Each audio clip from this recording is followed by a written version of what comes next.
할렐루야. 오늘도 하나님께 예배하고 또 말씀 듣고 기도하게 오신 우리 사랑하는 성도님들, 여러분들에게 하나님의 크신 위로와 은혜가 있기를 주의 이름으로 축원합니다. 예배당에서 예배 드리시는 분들, 그리고 각 처소에서 또 예배하시는 분들, 오늘 하나님께서 여러분들의 기도를 들으실 것입니다. 우리의 기도를 주님은 들으십니다. 믿음으로 구하고 또 주의 말씀을 들을 때에 하나님께서 내게 들려주시는 음성으로 들으시는 은혜가 있기를 주의 이름으로 축원합니다. 우리 앞뒤 좌우보시 한번 이렇게 인사합시다. 마라나타. 시작. 마라나타. 마라나타. 주의 오시옵소서. 빨리 주님 오셨으면 좋겠습니다. 동의하시면 아멘. 우리 교회는 살아있네. 예. 바로 아멘이 나오네. 예. 빨리 예수님 오셨으면 좋겠어요. 그런데 여러분들 기대하세요. 가까워지고 있습니다. 지금 아프가니스탄에 지금 미군이 철수를 하면서 대혼란이 지금 일어나고 있습니다. 우리 나중에 또 기도할 때 기도하겠지만은 아프가니스탄에는 잘 아시는 대로 10수년 전에 우리 샘물교회 목사님과 청년이 순교한 곳입니다. 제가 분당에 있을 때에 바로 제 옆에 같은 노예 교회였습니다. 목사님과 청년이 순교를 했어요. 그곳이 바로 아프가니스탄인데 지금은 탈레반이 지금 정권을 장악했습니다. 미군이 이제 물러가면서. 탈레반이 아프가니스탄을 장악하니까 지금 테러 단체들이, 국제 테러 단체들이 IS, 알카에다 이런 단체들이 지금 막 모이고 있어요. 그리고 이미 그들이 선포했습니다. 우리는 민주주의 국가가 아니다. 우리는 이슬람 국가다. 이슬람식으로 다스리겠다. 여러분, 아마 지금 아프가니스탄에 지금 신자가 한 2만 명, 3만 명 정도 기독교 신자가 그 정도 된다고 추정하고 있는데 순교자가 아마 나올 수도 있습니다. 우리나라가 아직까지 평안하고 우리가 이렇게 믿음의 자유, 종교의 자유가 있는 것은 그 나라를 위해서 기도하고 믿음의 형제들을 위해서 간구하고 도와라는 하나님의 뜻인 줄로 믿습니다. 우리 성도님들, 우리 교회의 기도 제목도 있고 개인의 기도 제목도 있겠지만 아프가니스탄에 있는 우리 믿음의 형제들을 위해서 우리 이름도 모르고 얼굴도 모르지만 그러나 그들을 예수 그리스도를 믿는 이 복음을 가진 그 형제들을 위해서 우리가 기도해야 할 줄로 믿습니다. 오늘 이 밤이 그런 기도 밤이 될 수 있기를 바랍니다. 하나님께서 우리의 기도를 들으십니다. 항상 믿음으로 구하십시오. 그리고 나보다 더 큰 것을 구하십시오. 내가 할 수 없는 것을 구하십시오. 그것이 믿음으로 구하는 것입니다. 내가 할 수 있는 일은 그냥 내가 하면 됩니다. 내 힘으로 할 수 없는 것, 그것을 구하십시오. 우리 정정훈 집사님 찬양도 했지만은 하나님께서 일을 이루시고 행하시고 성취시켜 주십니다. 여러분, 우리가 믿어야지 하나님의 영광을 보는 것입니다. 그래서 늘 이 믿음을 마지막 날까지 잘 지켜 나가야 합니다. 지금 코로나, 지금 델타 바이러스가 오고 또 다음에 또 어떤 변이 바이러스가 생길 수 있을 겁니다. 믿음 생활하는 것이 두렵고 또 힘들고 어려운 그런 시기를 우리가 지나지만 그러나 우리 믿음을 꼭 지키고 믿음으로 기도할 때 오히려 하나님은 당신의 백성을 지키시고 보호하십니다.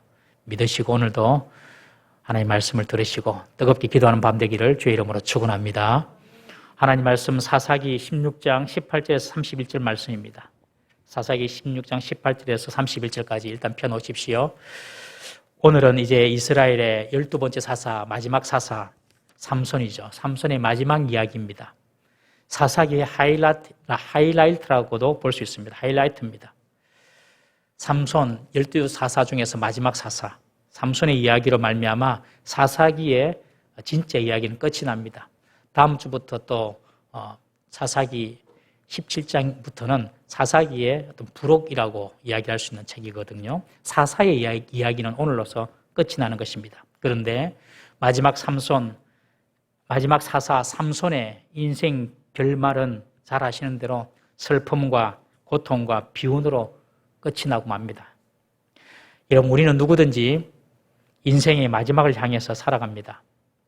우리의 인생의 마지막에 우리의 삶을 돌아봤을 때에 우리는 크게 비록 자랑할 것이 없다 하더라도 정말 우리가 가치 있고 의미 있게 살아온 삶의 부분들은 있어야 할 줄로 믿습니다.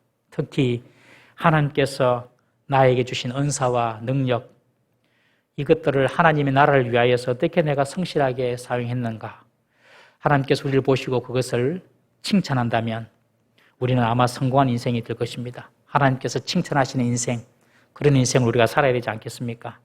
그런데 삼손을 보면 하나님께 엄청난 은혜를 받았습니다. 모태로부터 나시린으로 부름받고 세상에 놀랄만한 그런 능력과 지혜와 강한 힘과 특권을 가졌음에도 불구하고 하나님께 마음을 드리기보다도 여자에게 빠져서 여자에게 마음을 주고, 그리고 하나님께서 주신 사명과 부르심에 자신을 드리기보다도 자기 인생을 멋대로 즐기면서 살았던 사람, 자기 고집대로, 자기 욕심대로, 자기 쾌락대로만 살았던 사람, 그런 사람이 바로 이 삼손의 마지막이었습니다. 여러분, 삼손의 문제가 오늘날 성도들과 우리 교회의 문제일 수도 있음을 우리는 간과하지 말아야 합니다. 하나님께서 주신 것을 가지고 하나님께 드리는 것이 아니라 자기만을 위해서 살고 자기 마음대로 산다면 하나님께로부터 받은 은혜와 축복, 그것을 헛되이 쓰고 버리는 것입니다. 우리가 세상에 살면서 어떻게 누리고 어떻게 즐기며 살 것인가 이렇게 생각할 것이 아니라 우리의 마음을 하나님께 두고 내가 하나님 영광을 위해서 어떻게 살 것인가 이렇게 생각하는 것이 성도의 삶인 줄 믿으시기를 바랍니다. 사탄은 우리의 마음이 있는 곳, 우리의 마음이 가는 곳, 그것을 가지고 시험하고 우리를 넘어뜨립니다. 삼손이 자기 마음이 이 들릴라라는 그 여인에게 가 있으니 사탄이 그 들릴라를 통하여서 삼손을 넘어지게 하는 것입니다. 우리가 마음을 준 것, 우리가 마음이 있는 것, 그것이 바로 사탄이 우리를 넘어뜨리는 도구가 될 수 있음을 꼭 기억하십시오. 삼손이 결정적으로 자신의 힘의 비밀을 알려준 이유가 바로 삼손의 사랑하는 마음을 이용한 들릴라의 유혹 때문에 있지 않습니까? 우리 지난주에 살펴봤지만 사사기 16장 15절 말씀 다시 한번 읽어보겠습니다. 시작. 들릴라가 삼손에게 이르되 당신의 마음이 내게 있지 아니하면서 당신이 어찌 나를 사랑한다 하느냐? 당신이 일어서 3번이나 나를 희롱하고 당신의 큰 힘이 무엇으로 말미암아 생기는지를 내게 말하지 아니하였도다 하며, 삼손이 3번의 위기는 잘 넘겼습니다. 처음에 새 활줄 7가닥으로 나를 묶으면 내 힘이 없어진다. 그리고 사용하지 않은 새 밧줄로 나를 묶으면 내 힘이 없어진다. 세 번째는 머리털 7가닥을 배틀의 날실에 섞어서 짜면 내 힘이 없어진다. 이런 식으로 3번을 대충 잘 넘겼습니다만은 들릴라가 뭐라고 이야기합니까? 나를 향한 마음이 없네요. 나를 향한 마음이 없어요. 내게 아직 마음을 안 줬어요. 나를 향한 마음이 있고 내게 마음을 주었으면 3번이나 나를 이렇게 속일 수 있습니까? 하면서 나를 사랑하지 않는다고 삼손의 그 마음을 질타합니다. 정말 내게 마음을 주었으면 사실을 말하라. 그렇게 삼손을 다그칩니다. 그러니 삼손이 결국 자신의 힘의 비밀을 말하고 맙니다. 여러분, 우리의 마음이 늘 하나님께 있어야 할 줄로 믿습니다. 우리의 마음을 하나님께 두면 모든 사물이나 상황, 사람, 본질이 보입니다, 여러분. 그러면 삼손처럼 속지 않습니다. 우리의 마음이 하나님께 있어야 됩니다. 우리 18절 말씀, 사사기 16장 18절 말씀 한번 읽어보겠습니다. 시작. 들릴라가 삼손이 진심을 다 알려주므로 사람을 보내어 블레셋 사람들의 방백들을 불러 이르되 삼손이 내게 진심을 알려주었으니 이제 한 번만 올라오라 하니 블레셋 사람들이 손에 은을 가지고 그 여인에게로 올라오니라. 삼손이 자신의 진심을 정말로 다 알려준 것을 이 들릴라가 깨닫습니다. 그리고 블레셋 사람들에게 다시 말합니다. 삼손이 진짜 진심, 이번에는 진심을 내게 알려줬으니 빨리 올라오라. 올라와서 매복해라. 블레셋 사람들이 은을 다 가지고 들릴라에게 줄 은을 가지고 지금 올라옵니다. 우리의 마음이 하나님께 있을 때에 우리가 넘어가지 않지, 이렇게 우리의 마음이 이 삼손처럼 세상에 향해 있으면, 돈에 향해 있으면, 명예에 향해 있고 권력에 우리의 마음이 있으면 여러분, 우리의 진심도 거리로 가게 되고 사단은 그것은 잘 알고 그것을 통해 우리를 넘어지게 하는 것입니다. 여러분, 우리의 마음 꼭 하나님께만 있기를 주의 이름으로 축원합니다. 내 마음이 지금 어디에 있는가? 세상의 염려에 가 있는가? 세상 근심에 가 있는가? 세상의 욕심에 가 있는가? 내 마음이 지금 어디에 있는가? 늘 우리가 살펴야 됩니다. 늘. 내 마음이 하나님께 있어야지 사단이 우리를 속여서 넘어지게 할 수 없는 것입니다. 우리 19절, 20절 말씀 읽어봅니다. 19절, 20절 시작. 들릴라가 삼손에게 자기 무릎을 베고 자게 하고 사람을 불러 그의 머리털 7가닥을 밀고 괴롭게 하여 본즉 그의 힘이 없어졌더라. 들릴라가 이르되 삼손이여 블레셋 사람이 당신에게 들이닥쳤느니라 하니 삼손이 잠을 깨어 이르기를 내가 전과 같이 나가서 몸을 떨치리라 하였으나 여호와께서 이미 자기를 떠나신 줄을 깨닫지 못하였더라. 이번에는 이 들릴라가요, 이전에 3번이나 속았잖아요. 그러니 이번에도 삼손이 거짓 정보를 줬는지 확인하기 위하여서 치밀하게 한번 검증을 합니다. 먼저 자기 무릎팍에 삼손을 누이고 잠을 재웁니다. 삼손이 그냥 이 들릴라의 무릎팍에서 잠을 잡니다. 그리고 난 뒤에 이 들릴라가 삼손의 머리카락 7가닥을 밀고 막 괴롭게 해봅니다. 어떻게 괴롭혔는지 모르겠지만 막 괴롭게 해봅니다. 그러니 정말 삼손이 힘을 쓰지 못하는 거예요. 옳거니 정말 이번에는 진짜인갑다 하고 블레셋 사람을 부릅니다. 그러면서 삼손에게 블레셋 사람이 왔다고 흔들어 깨웁니다. 그때 삼손이 잠에서 깨어서 뭐라고 합니까? 내가 전과 같이 나가서 내 몸을 떨치리라면서 팍 일어납니다. 그런데 예전 같지 않아요. 삼손의 괴력은 더 이상 나타나지 않습니다. 여호와께서 삼손을 떠나신 줄 삼손은 알지 못한 것입니다. 삼손은 막연히 자신은 항상 건재하다. 나는 항상 건재하다. 그리고 나는 항상 강력하다. 나는 언제든지 내 마음먹은 대로 할 수 있다. 삼손은 자기 오만, 자기 착각으로 충만한 사람이었습니다. 언제든지 내가 마음만 먹으면 블레셋 군인들은 아무것도 아니야. 내가 다 컨트롤할 수 있어. 이렇게 스스로 자기의 힘을 믿었던 것입니다. 그러나 하나님의 영이 떠나버리자 삼손은 평범한 사람이 되고 맙니다. 삼손의 힘은 삼손 자신에게 있었던 것이 아니라 하나님의 임재에 있었던 것입니다. 그런데 삼손은 하나님이 떠나가신 줄조차도 알지 못했습니다. 삼손의 습관적인 죄가 있었죠. 그는 반복적으로 여성 편력의 죄가 있었습니다. 그리고 삼손은 들릴라에게 마음을 다 줘버렸습니다.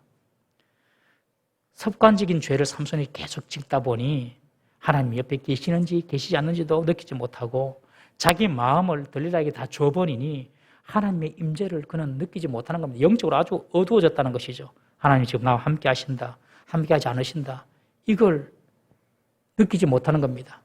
다윗을 보면 다윗이 밧세바와 범죄한 이후에 성령이 다윗을 잠깐 떠납니다. 그때 다윗이 어떻게 합니까? 성령이 떠나가는 것을 알고 성령님 떠나가지 말라고 울면서 침상이 젖도록 울면서 자기 죄를 회개하지 않습니까? 다윗은 깨어 있었어요. 그러니 성령이 있을 때와 성령이 떠나갈 때를 알았어요. 그러니까 회개라도 할 수 있었죠. 그런데 이 삼손은요, 성령이 있는지 없는지, 하나님 영이 내게 있는지 없는지도 모르고 그냥 내가 몸을 떨쳐서 한번 힘을 발휘해버리라, 지금 그렇게 지금 소리를 치고 있는 것입니다. 여러분, 우리의 마음이 세상에 가 있고 그리고 우리가 계속 습관적인 범죄를 계속하고 있으면 하나님의 임재를 느낄 수 없는 것입니다. 그리고 하나님이 떠나더라도 하나님을 깨달을 수가 없어요. 여러분, 우리가 하나님의 임재를 느끼지 못할 때는 어떨 때인가? 삼손처럼 상습적인 어떤 죄 속에 빠져 있든지 우리 마음이 하나님이 아니라 다른 곳에 빼앗겨 있을 때라는 사실을 꼭 기억해야 합니다. 내가 하나님의 임재하심을 잘 못 느끼겠어. 그러면 지금 내 마음이 다른 곳을 향해 있지 않는지, 하나님께 내 마음을 드린 것이 아니라 지금 다른 것에 내 마음이 지금 치우쳐 있지 않는지 우리가 자신을 살펴보아야 하는 것입니다. 그래서 성도는 늘 자신을 돌아보고 회개하고 자신을 새롭게 하는 노력을 게을리해서는 안 되는 것입니다. 여러분, 회개하고 또 자신을 돌아보면요, 하나님께서 내 곁에 계시는 것을 보게 됩니다. 하나님은 마음이 상하고 통해한 자와 함께 하십니다. 하나님이 찾으시는 제사는요, 상한 심령입니다. 상한 심령. 하나님, 저 잘못했어요. 하나님 용서해 주세요. 이 기도는 정말 위대한 기도입니다. 여러분, 회개하다 보면요, 처음에는 저 사람이 죽일 사람이에요. 근데 회개하다 보면요, 내 탓이 되고 내 죄가 드러나고 내 잘못이 드러나는 것입니다. 그것이 진정으로 회개하는 것입니다. 회개했는데도 계속해서 남만 다 죽일 사람이라. 회개한 거 아닙니다. 회개하면 내 허물이 보이고 내 잘못이 보이고 내 미숙함이 보이고 그러면서 내 문제를 가지고 하나님께 회개하게 되는 것입니다. 그때 하나님께서 그런 자들과 함께 해 주십니다. 하나님은요, 자신의 죄를 애통하고 통회하고 아파하는 자들에게 오셔서 하나님의 임재하심을 보여주시는 것입니다. 그런데 삼손은 지금까지 단 한 번도 회개하는 모습을 본 적이 없습니다. 우리가 지금까지 삼손을 봤지만 하나님 앞에 회개한 적이 없어요. 늘 자신만만했습니다. 늘 자기 힘만 믿고 날뛰는 사람이었습니다. 자기 힘만 믿고 날뛰고 자신만만한 사람은요, 오히려 유혹에 잘 넘어갑니다. 그런 사람들이 오히려 유혹에 잘 넘어가요. 삼손이 그랬습니다. 하나님의 영이 떠나자 삼손은 그것도 깨닫지 못하고 삼손의 힘은 사라지고 맙니다. 삼손은 힘의 근원이 여호와 하나님이신 줄 몰랐던 것입니다. 그가 만약 여호와 하나님이 내 힘의 근원이다 이 사실을 알았다면 그는 날마다 하나님을 찾았을 것입니다. 그리고 하나님의 말씀을 경솔히 여기지도 않고 나실인의 규례도 철저히 아마 지켰을 것입니다. 그런데 이 힘의 근원을 하나님께 있는지 모르고 자기 스스로 뭔가 컨트롤할 수 있다고 생각을 한 것이죠. 여러분, 우리가 하나님을 날마다 찾는 이유가 무엇입니까? 그럼 여기도 오신 분들 대부분은 새벽에 다 나와서 기도하시는 분들이에요. 새벽부터 와서 하나님을 찾고 잠자리 들 때까지 시시때때로 주님을 찾는 이유가 무엇입니까, 여러분? 우리가 하나님을 시시때때로 찾는 이유는 우리 모든 문제의 해결자가 바로 하나님이시다. 이런 믿음의 고백이 있기 때문에 그렇습니다. 우리의 모든 복의 근원은 바로 하나님이시다. 이것을 믿기 때문에 우리가 하나님을 찾는 것입니다. 우리가 하나님의 말씀을 소중히 여기는 이유가 무엇입니까? 하나님 말씀을 왜 우리가 소중히 여깁니까? 주의 말씀이 내 인생길에 비치고 내 인생길에 등불인 것을 우리가 믿기 때문에 그렇습니다. 하나님이 복의 근원이시요 하나님이 문제의 해결자시다. 이런 믿음이 있기 때문에 하나님을 찾고 하나님 붙잡고 하나님께 부르짖고 하나님 말씀을 보고 그것을 붙잡는 것입니다. 그러나 삼손은 하나님이 힘의 근원이라는 사실을 몰랐어요. 그러니 하나님을 찾지 않은 것입니다. 삼손은 언제 하나님을 찾습니까? 위기가 닥쳐야지 하나님을 찾습니다. 삼손은 고통이 와야지 하나님을 찾습니다. 나중에 우리가 조금 더 가서 그 사실을 좀 더 확인해 보겠습니다. 그런데 여기에 보면 또 한 가지 우리가 중요한 영적 교훈을 얻을 수 있는데 하나님이 여태까지 삼손과 함께 계셨어요. 그러다가 왜 마지막 머리털을 미니까 떠나버리셨습니까, 여러분? 하나님께서는 사실 삼손을 떠나고 싶지 않았습니다. 삼손과 늘 함께하고 싶었습니다. 삼손의 실수에도 불구하고 하나님은 끝까지 인내했습니다. 삼손이 뭐 잘한 거 있습니까? 그런데 하나님은 늘 삼손과 함께 해주셨어요. 하나님께서 인내하셨다는 것입니다. 삼손이 나시린으로 지켜야 될 3가지 규칙이 있었죠. 첫 번째는 독주를 금해라. 포도주나 독주를 금해라. 두 번째는 시체를 가까이 하지 말라. 세 번째는 네 머리털을 밀지 말라. 이 3가지였어요. 그런데 독주도 가까이 하고 시체도 가까이 하고 2가지를 어겼어요. 2가지를 어겼는데도 하나님은 인내하고 삼손을 떠나지 않으셨습니다. 그런데 3가지, 세 번째, 머리에 삭도를 대는 것, 머리에 칼을 대는 것, 그 3번째를 딱 어기니까 하나님이 삼손을 떠나버리신 거예요. 이 말이 무슨 말입니까? 하나님이 삼손이 잘못하고 잘못했어도 계속해서 기다려주고 인내했다는 것입니다. 삼손이 잘났어가 아니라 삼손이 옳았어가 아니라 하나님이 그냥 인내하신 것입니다. 여러분, 우리가 자꾸 잘못하는데도 불구하고 하나님이 징계를 내리지 않고 하나님이 벌을 내리지 않으시는 것은 하나님이 없어서가 아니라 하나님이 안 계셔서가 아니라 하나님이 우리에게 인내하고 계시는 것입니다. 그 시간은 우리가 하나님께 회개하고 돌이켜야 할 시간인 것입니다. 그런데 하나님의 인내의 시간은 끝이 있다는 것입니다. 하나님이 우리에게 주시는 회개의 시간은 끝이 있는 것입니다. 2번까지 나시린으로서의 규례 2번까지는 어겨도 하나님이 함께 있었지만 3번째까지 딱 어기니까 하나님이 떠나버리시는 거예요. 여러분, 선을 넘어가면 하나님이 징계의 채찍을 드시는 것입니다. 이걸 꼭 알아야 됩니다.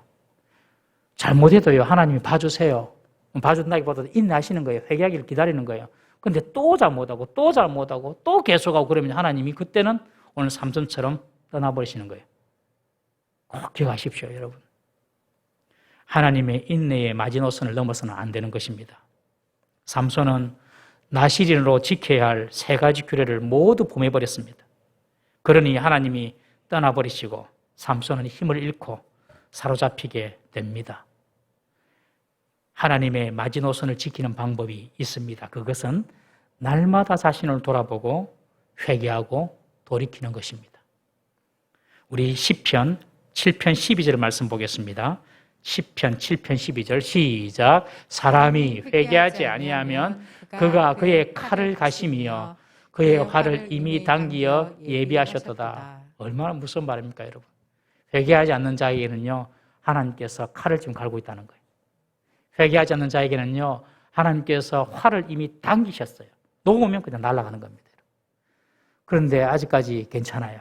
그것은 하나님께서 기다려주시는 인내의 시간이고 우리에게는 회개의 시간인 것입니다. 삼손이 지금까지 그렇게 잘못했더라도 나시린으로서 정말로 블레셋 사람처럼 그렇게 살았다 하더라도 하나님께서는 인내하시고 기다리셨는데 그 시간이 회개의 시간이었는데도 하나님께서 회개의 기회를 주는 시간인데도 이 삼손은 그것을 깨닫지 못하고 마지막 마지노선까지 그냥 선을 넘어버린 것이 머리에 삭도를 댄 것이었습니다. 우리 21절 말씀 읽어보겠습니다. 21절 시작. 블레셋 사람들이 그를 붙잡아 그의 눈을 빼고 끌고 가사에 내려가 놋줄로 매고 그에게 옥에서 맷돌을 돌리게 하였더라. 블레셋 사람들이 힘 빠진 삼손을 붙잡고 여기 보면 삼손의 눈을 빼버립니다. 그리고 데리고 가서 옥에서 맷돌을 돌리게 합니다. 삼손의 눈을 빼버렸다는 것은 영적인 상징적인 교훈을 줍니다. 영적이고 상징적인 교훈을 주는데 우리 잠언 30장 17절 말씀 한번 읽어보겠습니다. 잠언 30장 17절 제가 안 드렸네요. 제가 읽어드릴게요. 잠언 30장 17절 아비를 조롱하며 엄히 순종하기를 싫어하는 자의 눈은 골짜기의 까마귀에게 쪼이고 독수리 새끼에게 먹히리라. 잠언에 이런 말씀이 있어요. 아비를 조롱하고 엄히 순종하기를 싫어하는 자의 눈은 골짜기의 까마귀에게 쪼이고 독수리 새끼에게 먹히리라. 부모에게 순종하기를 거부하는 자녀의 눈이 까마귀에게 쪼이고 독수리에게 먹힌다고 합니다. 삼손이 부모의 충고, 교훈 들었습니까? 안 들었죠. 결혼할 때부터 안 들었습니다. 나시린의 규례, 부모가 분명히 이야기했겠지만은 밥 먹듯이 어겼습니다. 그리고 자기 눈에 좋은 블레셋 여인과 결혼하고 지금도 자기 눈에 매력적인 여자 들릴라와 살다가 블레셋의 포로가 되어서 눈이 뽑힌 것입니다. 성경에 눈 뽑힌 사람이 삼손과 함께 또 한 사람 더 있습니다. 두 사람이 나오는데요. 그 사람이 누구냐면 유다의 마지막 왕 시드기야입니다. 시드기야는 하나님께서 예레미야를 통하여서 여러 차례 경고의 말씀을 했습니다. 바벨론을 배신하지 마라. 그리고 아수르나 애굽을 의지하지 말라. 나만 의지해라. 하나님께서 예레미야를 통해서 몇 번이나 이 시드기야에게 경고를 했는데 시드기야는 듣지 않았습니다. 그리고 시드기야의 부친 요시야는 얼마나 훌륭한 왕이었습니까? 이 아버지 요시야의 교훈을 이 시드기야가 따르지 않았습니다. 결국 바벨론에 의해서 예루살렘이 불타고 파괴되니까 도망가다가 잡혀가지고 자식들이 자기 눈 앞에서 죽는 참혹한 광경을 보고 그리고 난 이후에 시드기야도 눈이 뽑힙니다. 그리고 바벨론으로 잡혀가게 됩니다. 하나님의 눈으로 세상을 바라보지 않고 자기의 눈으로 안목의 정욕을 삼으니 그 눈을 하나님께서 빼버린 것입니다. 여러분, 눈은 소견을 의미합니다. 소견. 사사시대의 사람들은 하나님의 소견이 아니라 자기 소견대로 살았던 사람이죠. 자기 소견대로 왕이 없으므로 자기 소견대로 행했더라. 이 소견이 바로 눈입니다. 자기 눈에 보기 좋은 대로 살았다는 것입니다. 하나님의 눈이 보시기에는 옳지 않은 것임에도 불구하고 자기 눈대로 자기 소견대로 살아갔던 사사시대의 사람들을 심판하는 의미로 마지막 사사 삼손의 눈을 뽑아버리게 하신 것입니다. 여러분, 우리가 신앙생활과 우리 인생에서 승리하는 비결이 있습니다. 그것은 내 소견, 내 눈을 뽑아버리는 것입니다, 여러분. 내 소견을 다 뽑아버리는 거예요. 그것이 우리 신앙과 우리 삶에서 승리하는 비결입니다. 그리고 그 자리에 하나님의 소견, 하나님의 눈으로 채워 넣어야 하는 것입니다. 그때 우리 눈도 보존되는 것입니다, 여러분. 내 눈이 아니라 하나님의 눈으로 보실 수 있기를 주의 이름으로 축원합니다. 내 생각이 아니라 하나님의 기준에서 생각할 수 있기를 주의 이름으로 축원합니다. 그러면요, 신앙도 성공하고 인생도 성공하는 것입니다. 지금 삼손은 놋줄에 묶인 채로 감옥에서 짐승들이 돌리는 맷돌 돌리는 신세로 전락하고 말았습니다. 맷돌을 돌린 것이 그냥 우리가 말하는 그 손 맷돌 그런 것이 아닙니다. 이 나귀나 혹은 말들이 돌리는 큰 맷돌 있죠. 그 맷돌을 지금 삼손이 돌리는 것입니다. 이것은 짐승과 같은 수치를 삼손이 당했다는 것입니다. 여러분, 하나님의 영이 떠난 사람은 무능해질 뿐 아니라 수치와 멸시를 당하게 되는 것입니다. 이것이 삼손의 마지막 삶의 이야기입니다. 22절 말씀 읽어보겠습니다. 시작. 그의 머리털이 밀린 후에 다시 자라기 시작하니라. 이 말씀이 참 대단한 말씀입니다. 그의 머리털이 밀린 후에 다시 자라기 시작하니라.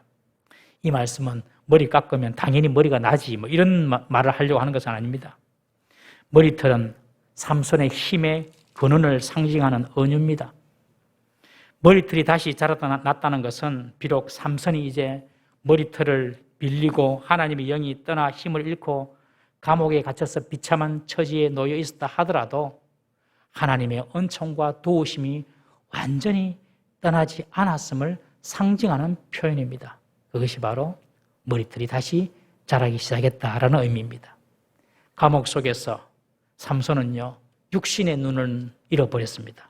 그렇지만 서서히 영적인 눈이 열리게 된 것입니다. 삼손은 육신의 힘은 잃어버렸지만 하나님을 의지하는 믿음의 힘은 지금 다시 생겨나고 있는 것입니다. 삼손은 진정한 사랑이라고 믿었던 들릴라에게는 배신을 당했지만 진정 삼손을 떠나지 않고 믿을 수 있는 분은 오직 하나님 한 분밖에 없구나. 이 사실을 지금 감옥에서 지금 깨닫고 있는 것입니다. 들릴라에게 배반을 당하고 들릴라를 향한 사랑이 물거품으로 사라지는 그 순간 삼손은 내게는 정말 변함없는 진실한 하나님의 사랑이 내게 있구나. 들릴라로 배신당한 그 텅 빈 가슴에 하나님의 사랑이 지금 채워지고 있었던 것입니다. 그 의미가 삼손의 머리털이 다시 자라기 시작했는지라, 그런 의미입니다. 예수 내 친구 날 버리지 않네. 온 천지는 변해도 날 버리지 않네.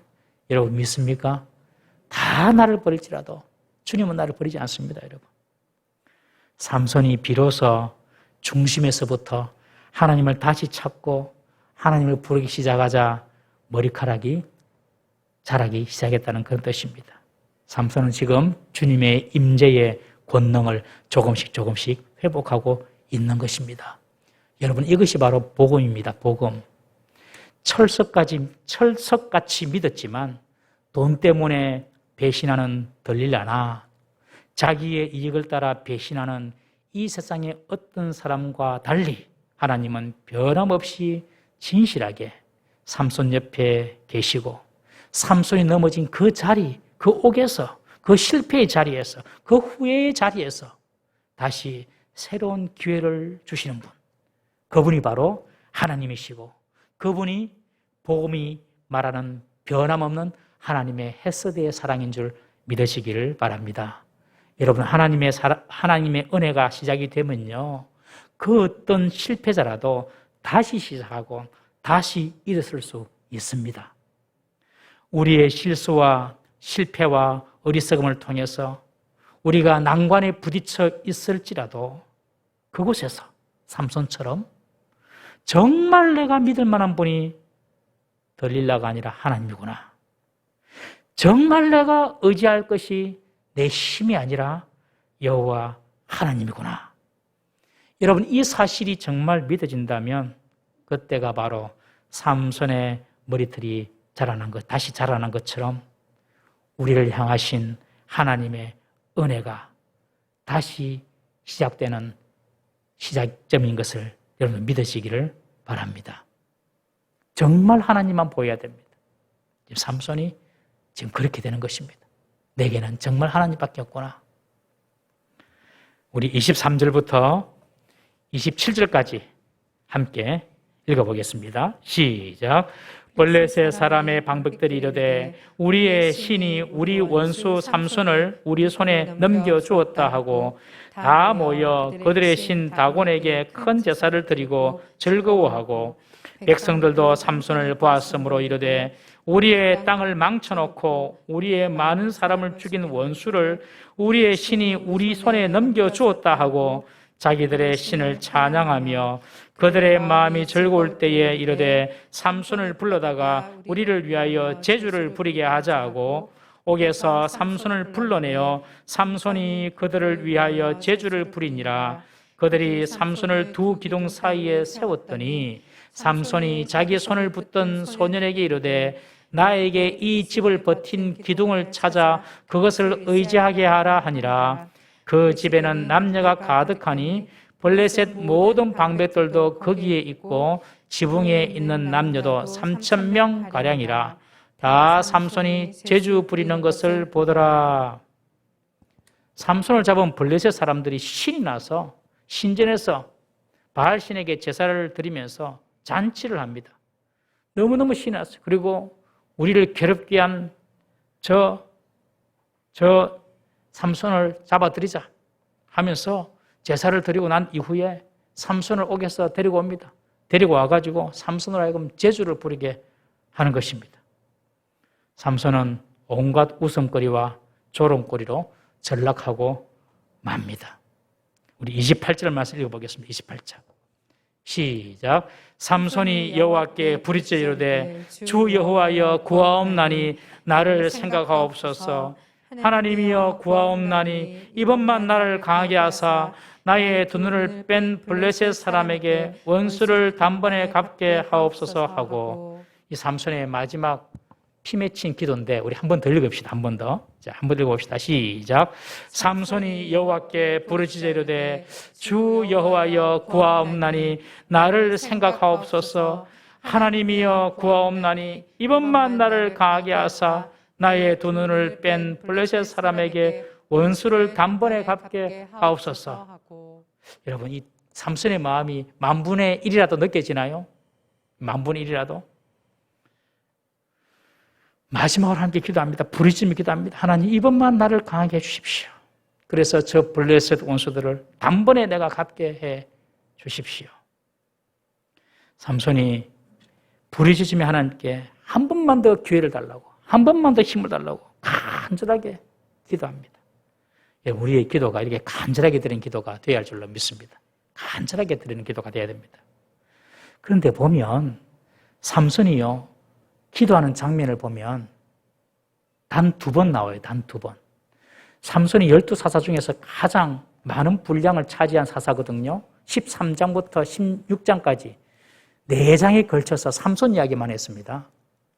그런데 그 4장의 삼손 이야기만 하는데 삼손은요, 기도하지 않아요. 회개도 안 했고요. 기도도 안 했어요. 단 2번 기도해요. 단 2번. 한 번 언제 기도했습니까? 새 나귀 특배로 1,000명의 블레셋 사람을 쳐 죽이고 난 이후에 타는 목마름 때문에 괴로워하면서 기진맥진해가지고, 야, 내가 이렇게 힘 빠져 있다가 블레셋 사람들에게 잡히겠다, 그런 생각이 들어서 하나님께 부르짖었죠. 하나님, 나에게 물 좀 달라고. 안 그러면 내가 잡히겠다고. 그때 움푹한 곳에서 물이 솟아났죠. 그래서 그곳 이름을 엔학고레라 했지 않습니까? 부르짖는 자의 샘. 부르짖으니 하나님께서 샘을 주셨더라.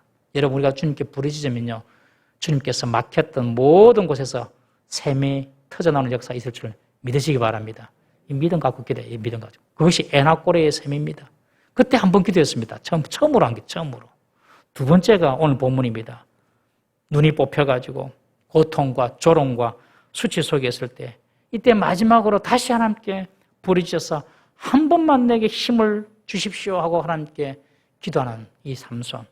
딱 두 번 기도합니다. 딱 두 번 기도. 여러분 고통을 경험하고 고통 중에 기도하는 것 그것도 중요하죠. 이 삼손은 두 번의 기도가 다 고통 중에 한 기도였지 않습니까? 그런데 진짜 지혜로운 기도는 고통이 오기 전에 하는 기도라고 믿습니다. 여러분 평안할 때에 더 기도해야 됩니다. 행복할 때에, 형통할 때에, 잘 되고 있을 때에, 건강할 때에, 감사의 조건이 자꾸 나올 때에 더 기도하셔야 됩니다. 어떤 분은 그런 말이에요. 자신이 너무 행복하니까 내 행복이 어떻게 막 사라질까 봐 막 두렵대요. 그런 분을 만나본 적도 있습니다. 그러면요 그 행복이 달아나지 않도록 기도하셔야 되는 것입니다. 미리미리 기도해야 됩니다. 우리가 미리미리 기도할 때에 고통을 몰고 오는 폭풍의 구름도 날려갈 것입니다, 여러분. 우리가 미리미리 기도하면요 불행을 가져오는 사건도 피해가게 될 것입니다, 여러분. 미리미리 기도해야 됩니다. 평안할 때 더 기도해야 됩니다. 고통이 올 때만 기도하면 하나님께서 기도하라고 맨날 고통만 줄 것 아닙니까, 여러분. 평안할 때에, 형통할 때에, 일이 잘 되고 있을 때에 더 하나님을 붙잡는 것입니다. 왜요? 이 모든 것들을 하나님이 허락해서 주셨기 때문에 그렇습니다. 그 믿음 갖고 있으면 더 기도하는 것입니다. 여러분 아프기 전에 건강할 때 더 기도해야 됩니다. 실패하기 전에 잘 될 때에 더 기도할 수 있어야 됩니다. 그것이 지혜롭게 드리는 기도입니다. 그런데 삼촌은요 마지막까지 가서 고통을 다 당할 대로 당하면서 하나님께 기도합니다. 마지막에 기도한 사람이 삼손. 마지막에 기도한 사람. 여러분 처음부터 기도할 수 있기를 주의 이름으로 축원합니다. 무슨 일이든지 기도가 우리의 첫 단추가 되어야 됩니다, 여러분. 꼭 기억하십시오, 성도님들은. 성도라면 반드시 그래야 됩니다. 갈 때까지 다 가가지고 마지막에 와서 기도하지 말고 처음부터 기도한 처음부터. 안전한 선악 기도하는 거예요. 자녀를 보면 자녀를 위해서 기도하고 직장에 가면 직장 때문에 위해서 기도하고 교회에 오면 교회를 위해서 기도하고 가정에 보면 가정에 들어가면 가정의 평안을 위해서 기도하고 가는 곳곳마다 먼저 기도로 그냥 선점하는 겁니다. 그곳을. 그러면요 오던 고통도 피해가고 오던 불행도 피해가는 것입니다. 삼손이 고통 가운데 기도했지만은 고통이 왔어야지 기도합니다. 목말라서 죽으려고 하니까 기도하고 다 와가지고 눈 다 뽑혀가지고 조롱 받으면서 지금 기도하고 그것도 귀하지만 늘 기도로 뼈있는 우리 성도 되기를 주의 이름으로 축원합니다. 29절부터 32절까지 다 같이 읽어보겠습니다. 29절부터 31절까지 마지막입니다. 시작. 삼손이 집을 버틴 두 기둥 가운데 하나는 왼손으로 하나는 오른손으로 껴 의지하고 삼손이 이르되 블레셋 사람과 함께 죽기를 원하노라 하고 힘을 다하여 몸을 굽히매 그 집이 곧 무너져 그 안에 있는 모든 방백들과 온 백성에게 덮이니 삼손이 죽을 때에 죽인 자가 살아왔을 때에 죽인 자보다 더욱 많았더라. 그의 형제와 아버지의 온 집이 다 내려가서 그의 시체를 가지고 올라가서 소라와 에스다올 사이 그의 아버지 마누아의 장제에 장사하니라. 삼손이 이스라엘의 사사로 20년 동안 지냈더라. 아멘. 지금 다곤의 신에게 제사 드리러 온 그 많은 사람들 그리고 그 보면요 오늘 본문에 보면 블레셋의 방백이래요. 방백이 무엇입니까? 다 우두머리들 아닙니까? 다 우두머리 있고 그리고 거기 모인 남녀가 3,000명이 넘었어요. 지붕에만 3,000명이 있다고 했으니 그 집에는 얼마나 많았겠습니까? 다 모여 있는 거예요, 그냥. 블레셋의 지도자는 다 모여 있는 겁니다, 여러분. 그때에 삼손이 하나님께 한 번만 힘을 달라고 기도하고 왼손으로는 두 기도 중 한 기둥 잡고 또 오른손으로 또 한 기둥을 껴 의지하고 주여 내가 벌레 사람과 죽기를 원합니다 하면서 힘을 다해서 몸을 굽히니까 그 기둥이 그냥 부러지면서 넘어지는 것입니다. 그리고 기둥이 받치는 기둥이 무너지니까 위에 있던 건물이 다 무너지고 위에 있던 3,000명 다 죽고 그 건물 안에 있는 자들 블레셋 방배들도 다 죽어버립니다. 오늘 본문에 뭐라고 이야기합니까? 삼손이 살았을 때 죽인 블레셋 사람보다 그때 한 번에 죽은 자가 더 많았다. 그렇게 기록하고 있습니다. 두 눈 빠진 삼손이었습니다. 앞도 못 보는 삼손이었습니다. 조롱과 수치를 당했던 삼손. 힘이 다 빠져서 쇠사슬에 묶여있던 삼손이었습니다. 그런데 하나님은 그런 삼손을 통해서도 그가 힘이 있고 눈 잘 보고 튼튼하고 강했을 때보다도 더 큰 역사를 이루어 내신 것입니다. 사랑하는 성도님 여러분, 일의 성공은 우리의 조건에 있는 것이 아닙니다. 하나님의 역사에 달려있다는 사실을 꼭 믿으십시오. 어떤 일이 형통하고 성공하는 것이 내 머리에 달려있고 내 실력에 달리는 것 같지만 그렇지 않습니다.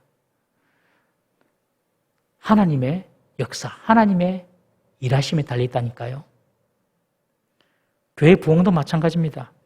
교회 부흥도 우리 손에 있는 것이 아닙니다. 하나님이 허락하실 때에 교회 부흥이 이루어지는 것입니다. 그러니 우리는 부흥을 위하여서 날마다 기도하고 할 수 있는 대로 애를 쓰고 수고하고 하나님의 도움을 구해야 할 줄로 믿습니다. 하나님이 허락하셔야지. 교회는 부흥하고 우리 성도들의 가정은 축복받고 우리의 자녀들은 형통하고 우리의 신앙의 삶은 행복하고 성령으로 예수 증인의 삶을 살 수 있는 것입니다.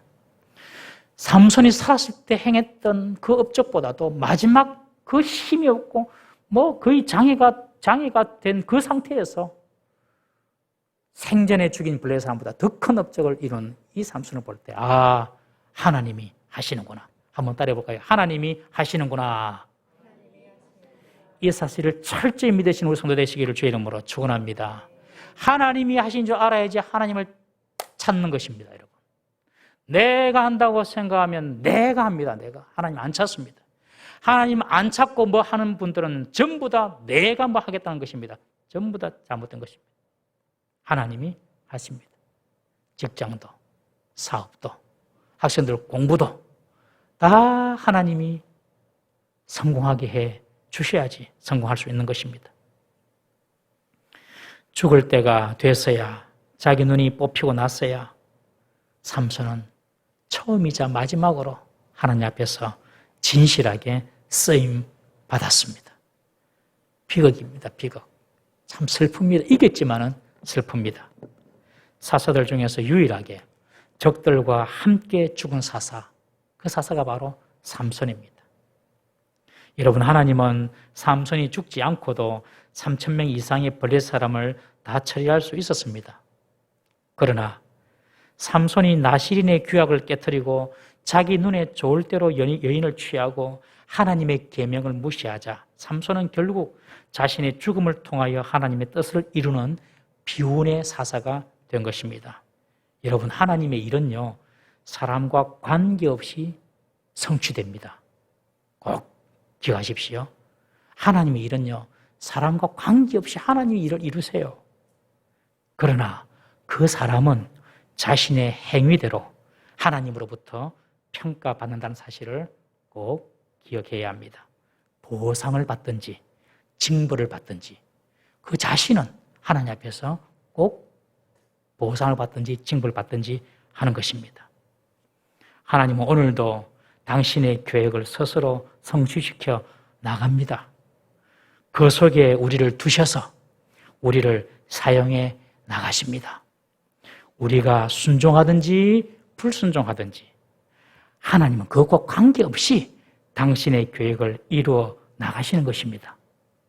우리의 순종과 불순종은 하나님을 위한 것이 아니라 우리의 복을 위한 것인 줄 믿으시기 바랍니다. 우리가 순종하면요, 내가 복을 받는 것입니다. 하나님이 뭐 더 잘 되고 이런 거 없습니다. 내가 불순종하면 하나님이 일이 안 되고 그런 거 없습니다, 여러분.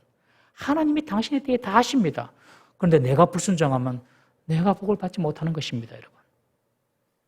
삼손은 자신의 신분과 사명을 저버리고 하나님의 은사를 이기적이고 정욕적으로 사용한 참 잘못된 사사였습니다.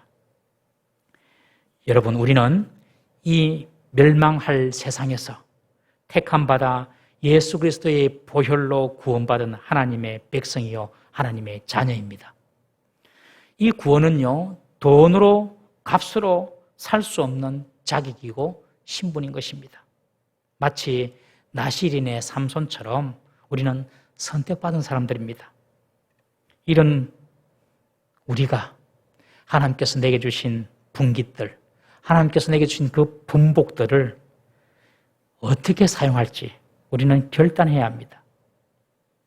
하나님이 이 땅에 우리를 죄의 구덩이에서 불러내 주시고 우리를 자녀 삼아 주신 그 목적대로 쓰임받아 갈 것인가, 아니면 삼손처럼 자기 쾌락만을 추구하다가 시간과 정력을 다 소비하면서 살 것인가, 여러분, 우리가 선택해야 하는 것입니다. 구원받은 그리스도인으로 이 땅을 살아가는 나의 사명이 무엇인가, 우리가 꼭 그것을 짚고 넘어가야 하는 것이죠. 여러분, 우리의 사명을 하나님께 두기를 주의 이름으로 축원합니다. 우리의 사명을 하나님께 두지 아니하면 뻔합니다. 세상의 돈, 세상의 쾌락, 그것이 사명되는 것입니다, 여러분. 삼손처럼 소명을 잃어버리거나 소명을 잊어버린 사람, 그 사람은요, 하나님께로부터 받은 은혜도 함께 잃어버릴 수 있음을 우리는 꼭 기억해야 합니다. 내게 주신 하나님의 소명과 은사를 돌아보십시다. 그리고 순종함으로 충성하십시다. 하나님의 봉사자로 살아가십시다. 그때 하나님께는 영광이요, 우리들에게는 큰 복이 임할 줄 믿습니다. 마지막으로 이사야 61장 6절 말씀 한번 읽어보겠습니다. 이사야 61장 6절 말씀 시작. 오직 너희는 여호와의 제사장이라 일컬음을 받을 것이라. 사람들이 너희를 우리 하나님의 봉사자라 할 것이며 너희가 이방 나라들의 재물을 먹으며 그들의 영광을 얻어 자랑할 것이니라. 아멘. 한 번 더 읽습니다. 시작. 오직 너희는 여호와의 제사장이라 일컬음을 받을 것이라. 사람들이 너희를 우리 하나님의 봉사자라 할 것이며 너희가 이방 나라들의 재물을 먹으며 그들의 영광을 얻어 자랑할 것이니라. 아멘. 하나님께서 이방 나라의 재물을 누구에게 줍니까? 하나님께서 그들의 영광을 누구에게 줍니까? 하나님의 봉사자에게, 하나님을 위하여 봉사하는 자에게 세상의 재물도 영광도 줄 것이다. 사랑하는 성도 여러분, 주의 나라와 의를 먼저 구하십시다. 무엇을 하든지 하나님의 영광을 위하여 사십시다. 그러면요, 재물도 주시고 영광도 주신다고 약속하고 있습니다. 기도하시겠습니다.